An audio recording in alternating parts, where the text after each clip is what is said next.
G'day mates. So before the video starts, I just wanted to thank Lazy Masquerade for helping me out with this one. It's been great working with him on a couple of videos, and I hope in the future we can do it again. I'll provide a link below to his channel, and I really encourage you guys to go check out his stuff as he has a lot of talent and he's a really top bloke. I also contributed to his most recent video, so be on the lookout for that one, guys. But anyway, without further ado, let's begin.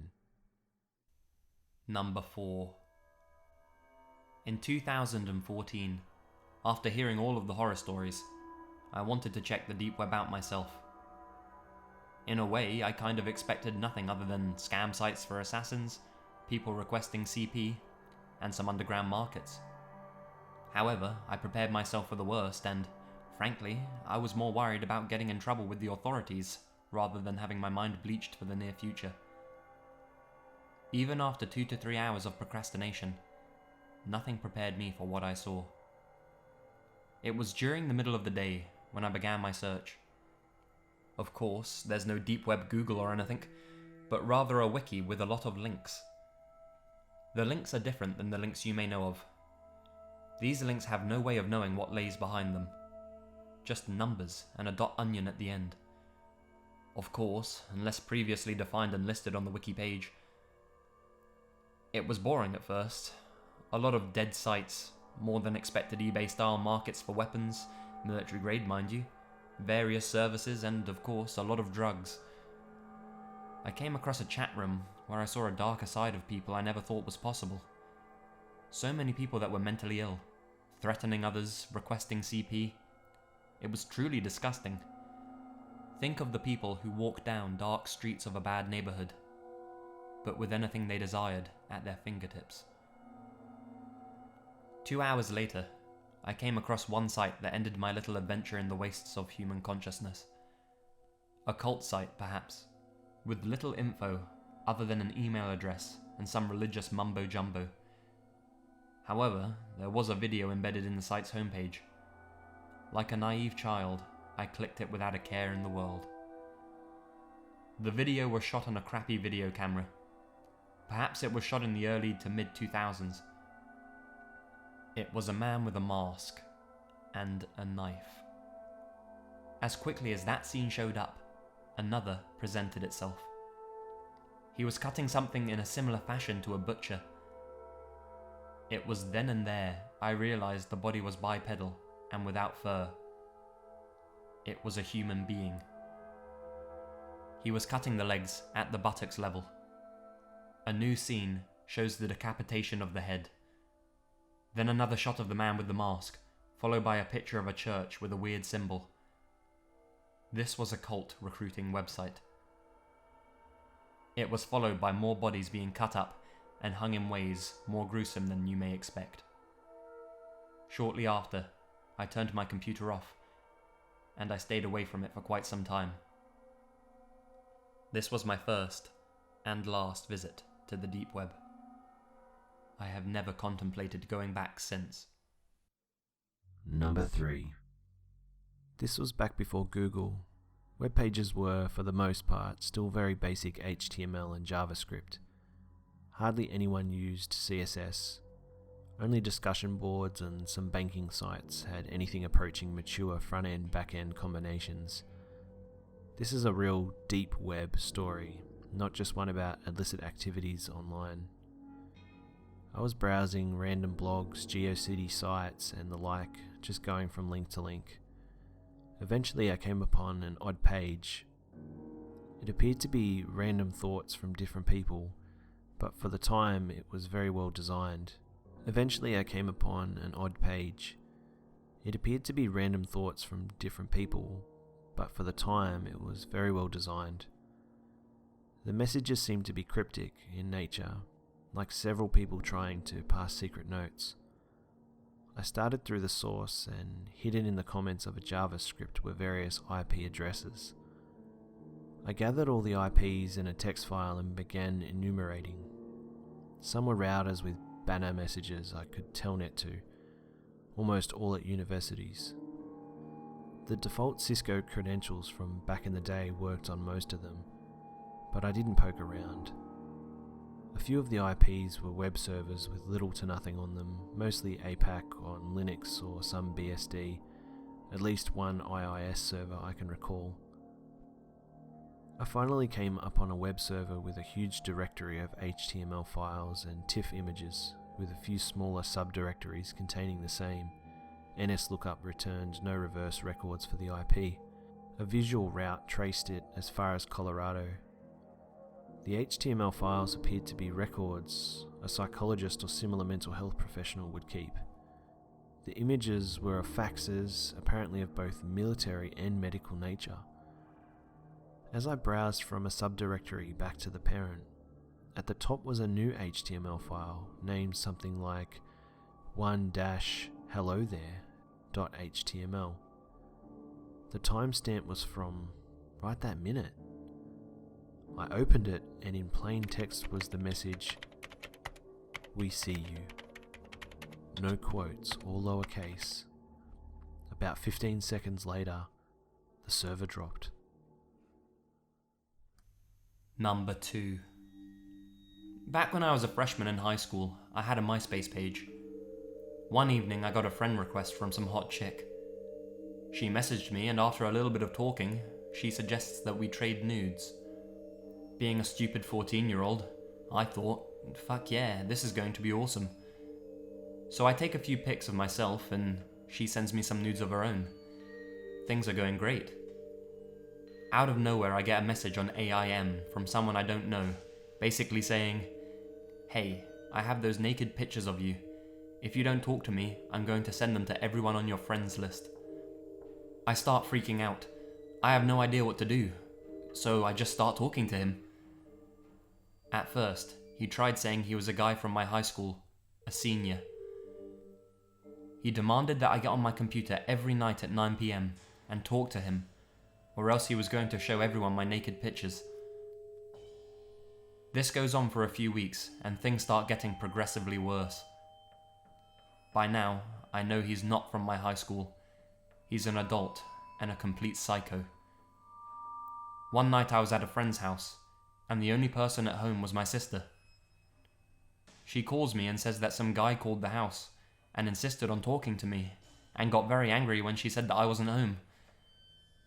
A few nights later, I was not able to get on AIM until midnight, and the first thing that he messages me when I sign on is, "I've been sitting in front of your house, admiring your Winnie the Pooh flag, and trying to look into your bedroom window." I freaked the fuck out. My mum always puts up seasonal flags, and so we had some cheesy Winnie the Pooh Valentine's Day flag out on my front door. Up until this point, I hadn't told anyone about this guy.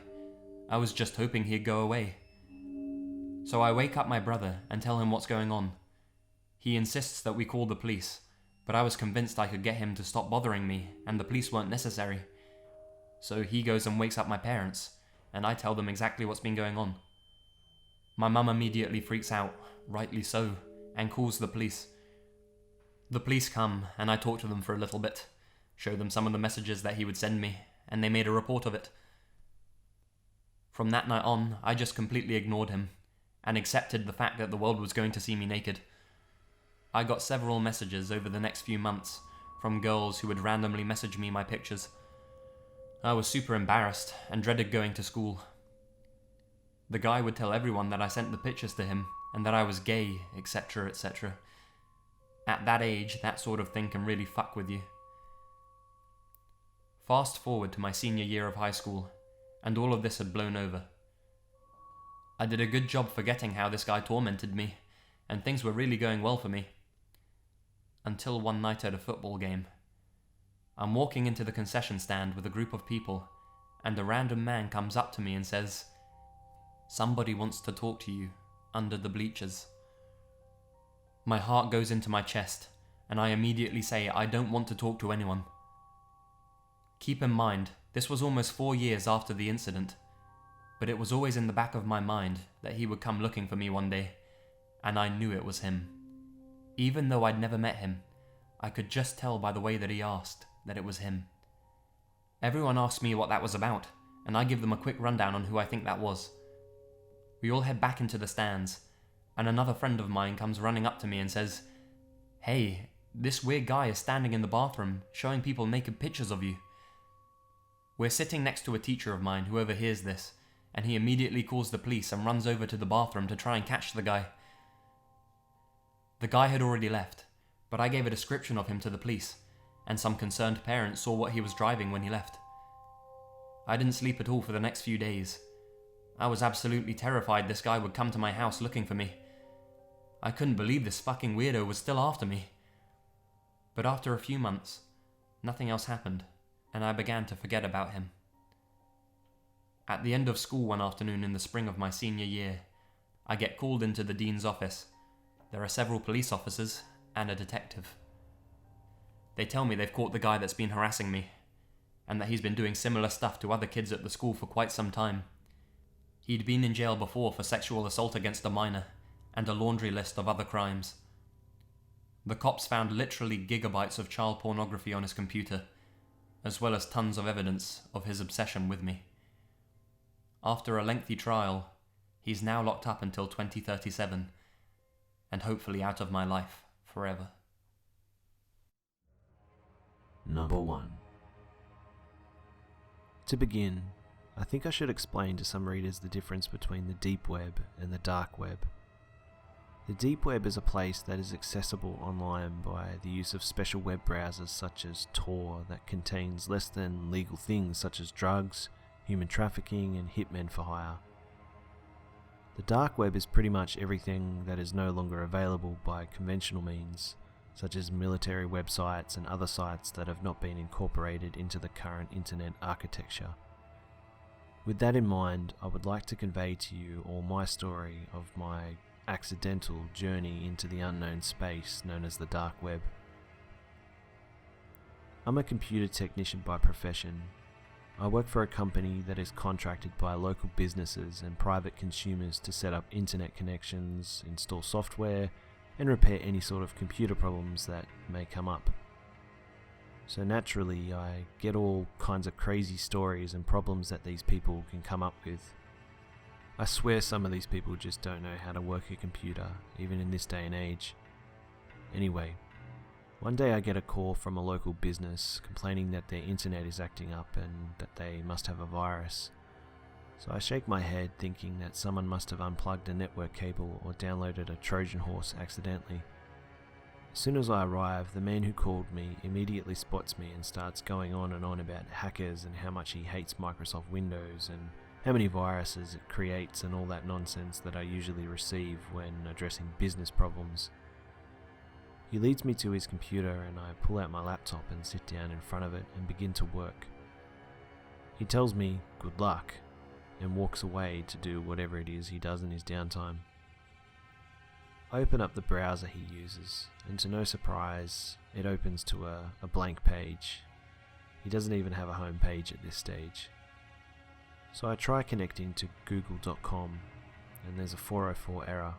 Alright, well, I know that google.com definitely exists, so there's a problem with this internet connection. I open his network and sharing center to see if I can use the built-in troubleshooter to diagnose the problem, but I give myself a well-deserved facepalm when I see that he isn't connected to any network at all. So I search for networks and find a few wireless connections for him to connect to. They're all WEP, encrypted, and I'm almost positive that he doesn't know the key. So I break out my laptop and run a WEP cracking tool to get his computer up and running again. As I'm waiting for my tool to find the WEP key, another network suddenly shows up on my computer. This one unprotected with an SSID consisting of a random hexadecimal string. Now, I'm extremely bored waiting for this guy to return, so I decide to connect to it and take a little look around to see where this was coming from. I connect without problems and open up my toolkit of cracking tools to see if I can find the source for this connection. As I'm having fun, hacking away at this unprotected network, my computer freezes up, albeit only for a second or two, but this doesn't happen much and it caught me by surprise. I shrugged it off as the poor internet speed and kept on going. A couple of minutes later, however, it happened again, and a few minutes after that, once again. each time getting longer and longer. Weird, I thought to myself. What's with this network? It was then that things started getting really interesting. After the long string of pauses, my screen flickered a little bit, and out of nowhere my browser opened by itself. Now I was worried that I had somehow infected my computer with some kind of malware by connecting to this network, and I proceeded to close the browser and began to disconnect from the network before anything worse could happen. But I couldn't disconnect. No matter how many times I clicked the little disconnect button, my computer didn't respond, despite everything else on my screen running fine. Shit, I thought to myself, this is going to be a long day. And just as I was about to hit the power button on my laptop to perform a hard reset, my browser opened again. This time with a little chat box opened. Hello? I stared at the screen for a couple of seconds, not quite knowing what was going on. I want to talk to you. Now, I heard about these AI programs that have all these program responses to simulate conversation with people, and I was not impressed. This was one nasty virus. You need to leave this network now. This is your last warning. Maybe an automated security program designed to keep hackers out. I'll have to admit, I was impressed with it. I had never seen anything like this before. I'm telling you one last time, leave now. I don't know what made me do it, but I responded to the program, or what? The next response scared me more than anything in this world ever has.